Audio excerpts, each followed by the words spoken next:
Welcome back to 9+ news. BRS నాయకుల అరాచకం ఎక్కువైందని Congress MLC Balmuri Venkat ఆగ్రహం వ్యక్తం చేశారు.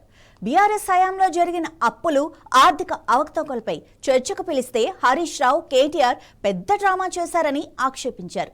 బీఆర్ఎస్ నాయకులకు చిత్తశుద్ధి ఉంటే తమ హయాంలో చేసిన అప్పులు, చేసిన ఖర్చులు, జరిగిన అవినీతిపై ప్రజలకు క్షమాపణలు చెప్పాలని డిమాండ్ చేశారు.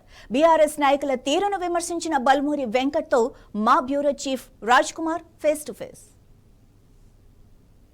రైట్, కాంగ్రెస్ బీఆర్ఎస్ మధ్య అప్పుల లెక్కల యుద్ధం కొనసాగుతుంది. నిన్న హైడ్రామా జరిగింది. ఇటు కాంగ్రెస్ నుంచి, బీఆర్ఎస్ నుంచి ఇరు పార్టీల నేతలు రోడ్డు మీదకి వచ్చారు అప్పుల లెక్కలు చెప్పడానికి. సో మనతో పాటు దీనిపై మాట్లాడడానికి విప్ వెంకట్ గారు ఉన్నారు. వెంకట్ గారు చెప్పండి, నిన్న జరిగిన ఏదైతే ఇష్యూ ఉందో బీఆర్ఎస్ ఆరోపణ చేస్తుంది కాంగ్రెస్ పార్టీ తోక ముడిచింది, మంత్రులు తోక ముడిచి పారిపోయారు అని అంటున్నారు.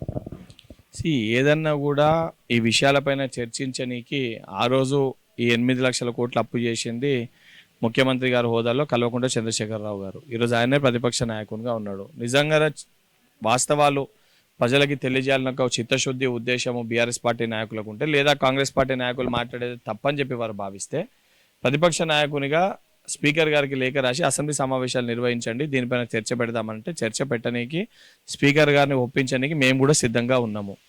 కేసీఆర్ గారు స్వయంగా అసెంబ్లీకి వచ్చి ఇవన్నీ విషయాలపైన మా ముఖ్యమంత్రి గారు, మా క్యాబినెట్, మేమందరం కూడా పాల్గొంటాము.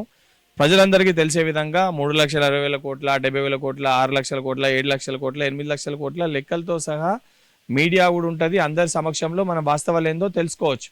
దీన్ని పక్కన పెట్టి చెట్టుకాడికి రా, పుట్టకాడికి రా, ఇక్కడికి రా, అక్కడికి రా అని చెప్పి ప్రజల్ని మోసం చేసే ప్రయత్నం బీఆర్ఎస్ పార్టీ నాయకులు చేస్తారు.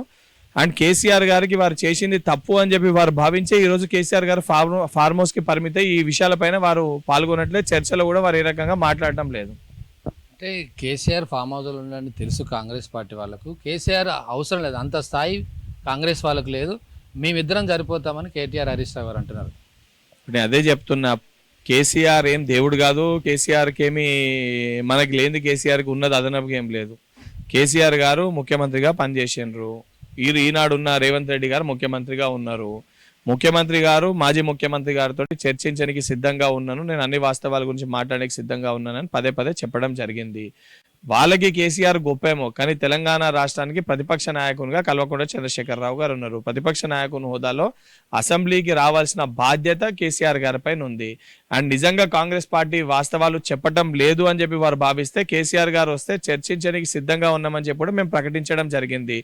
వాళ్ళు కేసీఆర్ గొప్ప అని చెప్పి వారు ఆ రకంగా అనుకొని కేసీఆర్ రాడు, మేమే వస్తామంటే మరి ప్రతిపక్ష నాయకుని హోదా కేసీఆర్ గారి దగ్గరికి వెళ్ళి తీసుకొని వస్తామన్న వీళ్ళిద్దరిని ప్రతిపక్ష నాయకుని హోదా పెట్టుకోమని చెప్పండి, వీరితోటే చర్చించడానికి మేము సిద్ధంగా ఉంటాం. అప్పుడు కావాలనే భవన్ నుంచి బయలుదేరిన హరీష్ రావు నన్ను అరెస్ట్ చేయించారు పోలీసుల చేత, వాళ్ళకు సమాధానం చెప్పే లేదు వాళ్ళ దగ్గర, కాబట్టి నన్ను అరెస్ట్ చేయించారు. ఎక్కడన్నా కూడా బయట చర్చించుకుందామన్నా, ఇప్పుడు నేను కూడా భవన్కి వెళ్దామనే ప్రయత్నం చేసినా నన్ను కూడా పోలీసు అధికారులు అరెస్ట్ చేస్తారు. లా అండ్ ఆర్డర్ ఇష్యూస్ రాకూడదు, 2 పార్టీ నాయకులు వెళ్తే జరగరాంది ఏదైనా జరిగి గలాటా కొట్లాటలు జరుగుతాయి కాబట్టి లా అండ్ ఆర్డర్ అనేది తప్పనిసరిగా యాక్ట్ చేసి ఆపే ప్రయత్నం చేస్తారు. దాన్ని తప్పుడుగా చూపించే లేదు నన్ను అరెస్ట్ చేసిరు అని చెప్పి, సరే రాజకీయ పరంగా వాడుకోనికి హరీష్ రావు గారు వాడుకోవచ్చు, కానీ తెలంగాణ ప్రజలకి వాస్తవాలు ఏందో తెలుసు. 10 ఏళ్ళ మీ పరిపాలన ఏ రకంగా పరిపాలించారో తెలుసు.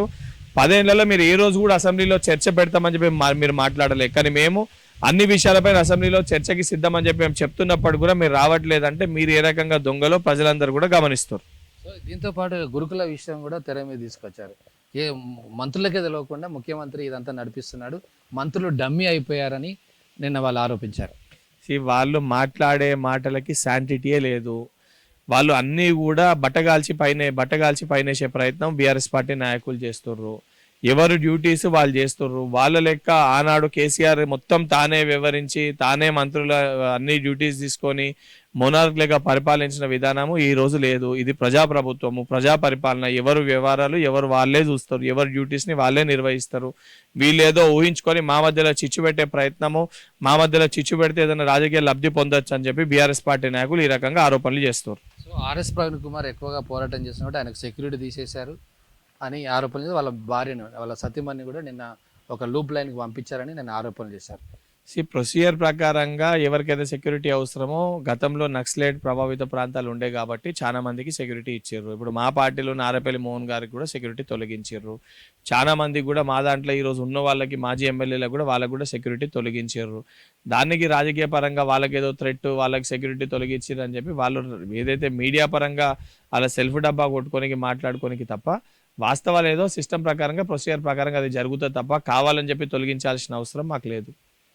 ఓకే, ఇది మొత్తం మీద బీఆర్ఎస్ మీద మాకు ఇలాంటి కక్ష సాధింపు చర్యలు లేవు. కేవలం మేము ప్రోటోకాల్ ప్రకారం లేదా చట్ట ప్రకారం మేము వెళ్తున్నాము. బీఆర్ఎస్ భయపడి రావట్లేదు, అసెంబ్లీలో చర్చించడానికి భయపడుతుందని బల్మూరి వెంకట్ విప్ గారు అంటున్నారు. కెమెరామెన్ సుధాకర్తో రాజ్ కుమార్, 9+ న్యూస్, హైదరాబాద్.